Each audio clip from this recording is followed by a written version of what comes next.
Everybody in MLB The Show 22 Diamond Dynasty wants to get a full diamond team in the game. You don't want to be using bronze, silver, gold cards. You want to get a full diamond team. So in this video, I'm going to be giving you some of the best budget diamonds you can get right now to help you get that full diamond team. If you're excited for this one, do me a favor, hit the like button, hit that subscribe button if you're new. I would greatly appreciate it. In the comments down below, let me know, who do you think is the best budget diamond card in the game right now? And make sure to follow me over on Twitch because I will be live tonight, live streaming MLB The Show 22 Diamond Dynasty. So I hope to see you guys there, but I hope you enjoyed the video, and let's get it. Minika, watch me on Twitch, ooh, I'm streaming. I'm on YouTube, subscribe to the channel, red button beaming. Let's get that sub count, take over YouTube, ooh, we teaming. My content so high, ooh, yeah, I'm steaming. Ooh, yeah, I'm steaming. Red button beaming.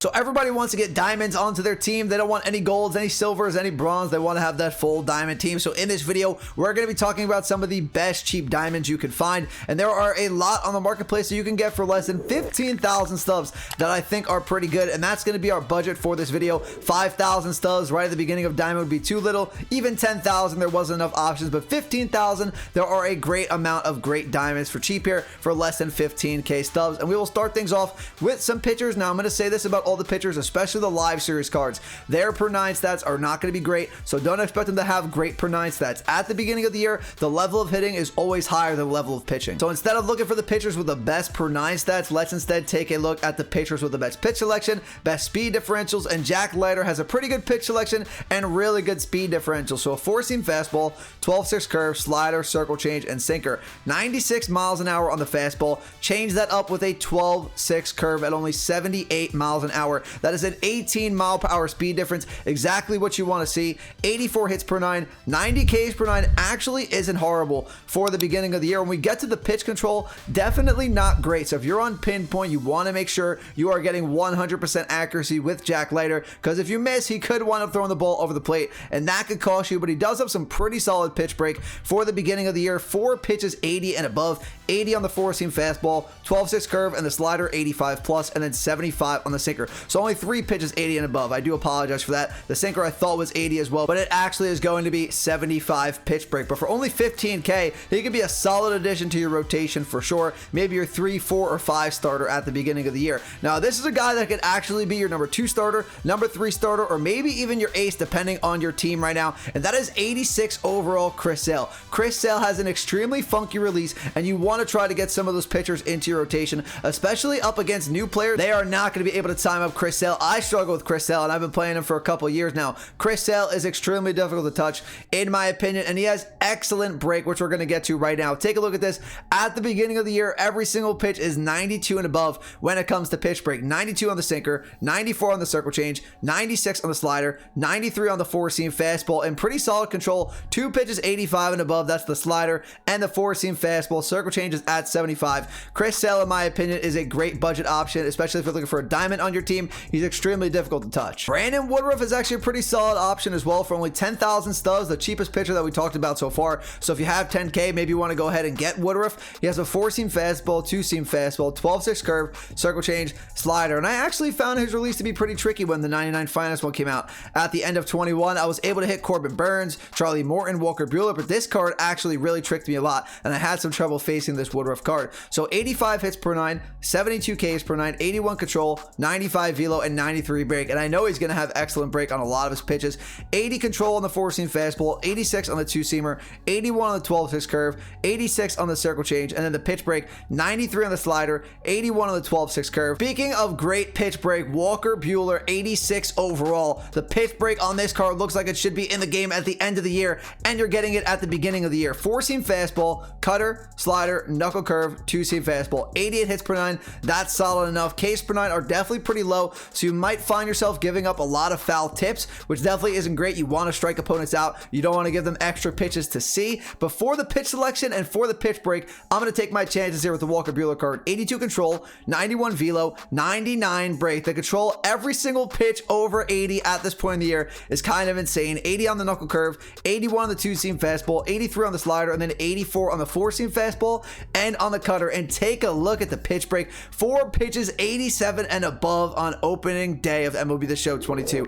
87 on the four-seamer, 96 on the cutter, 99 on the slider, one of the best sliders in the game, and then 92 on the knuckle curve. For only 12K, he is definitely worth a start. Now we're going to talk about some diamond hitters that I think are great budget options, especially if you're looking for a diamond. And the first one is going to be 86 overall, Max Muncy. Take a look at that power on day one. 97 power against righties, 96 against lefties. Contact does not matter that much at the beginning of the year because, like I talked about with the pitchers already, their hits per nine are going to be fairly low, so contact isn't going to matter too much than it would later on in the year. So you want to look for that power. And Max Muncy destroys baseballs. Great swing, lefty bat to get into your lineup. 97 power against righties, 96 against lefties. Stick him at first base with good fielding and reaction time. He's going to be a pretty good defender at first base, so you definitely. And the quirks doesn't have too many for a live series card with 45 speed, but you are getting Max Muncy to hit home runs, and he can definitely do that. The same can be said about Matt Olsen. Now, not the power I would say behind his bat that Max Muncy has, but it is very, very close. Olsen has really good power as well, and he actually has better contact than Muncy. So if you want somebody that's going to give you a bigger PCI size, Matt Olsen is going to be your choice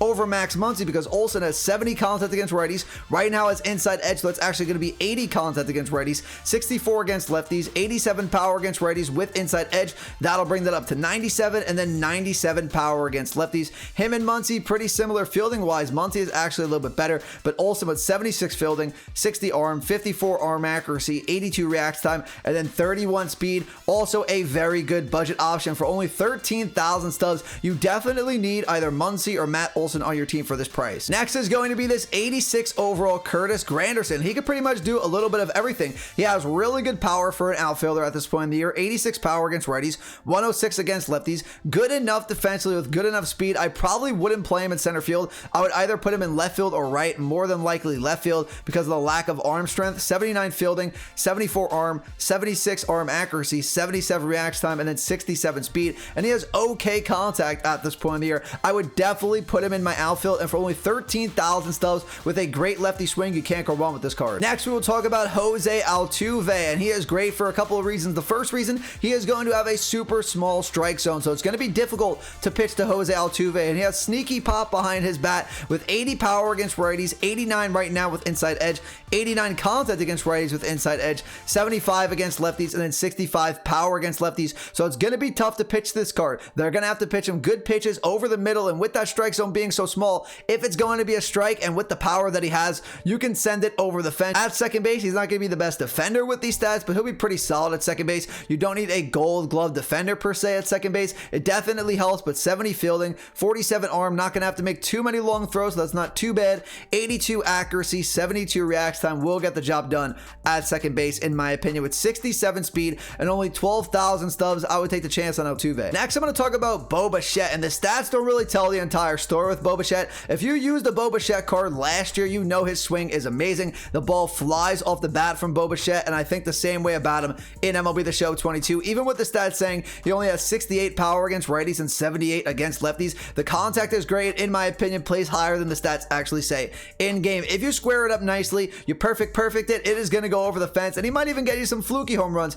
every now and again. He's okay defensively. I would try to play him at second base because of the lack of fielding and reaction time, but he does have a great arm if you are going to play him at the shortstop spot. 66 fielding, 85 arm, 53 arm accuracy, 67 reaction time, and 66 speed. Now, I do think there are better budget options than Bo Bichette at the position, but he is a great option as well. So I'm actually going to go a little bit higher here. I'm going to cheat a little bit. My initial max price was 15,000, but I think at 16, 17,000, there are so many great budget options here. We had to go up just a little bit more than 15,000 maximum price, because at 17,000 max, now you're going to have the ability to get Manny Machado on your team. And take a look at Manny Machado. Great power, great contact, very good defender at the third baseman spot, okay speed. This card's going to be elite for only 16,000 stubs. You can get him. Definitely worth it, in my opinion. Speaking of elite, you guys know on the channel, if you've been here a while, I love Freddie Freeman cards. The ball flies off the bat. I love his swing. Great power, great contact, pretty solid defensively at the first baseman spot, and pretty good speed. I love Freddie Freeman cards, and this one is no different. Now we're going to talk about these three cards together.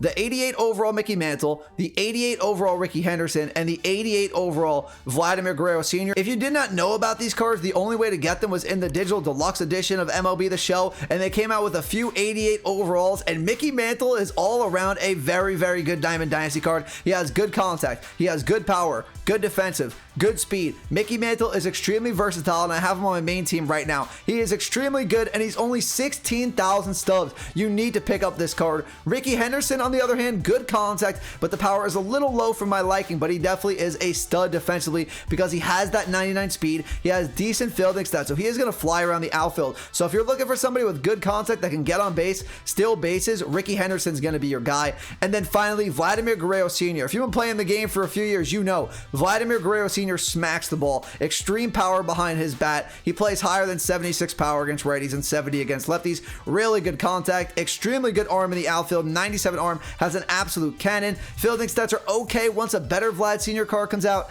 he's going to be even better. But an 88 overall Vladimir Guerrero Sr. for only 16,500 stubs, you can't go wrong. All right, everyone, so that is going to do it for the video today. Best budget diamond cards in the game right now. If you enjoyed the video, do me a favor, hit the like button, hit that subscribe button if you're new. I would greatly appreciate it. And make sure to follow me over on Twitch because I will be live tonight, live streaming MLB The Show 22. But that's going to do it for the video, everyone. I will see you all in the next one. Have a great rest of your day. Peace.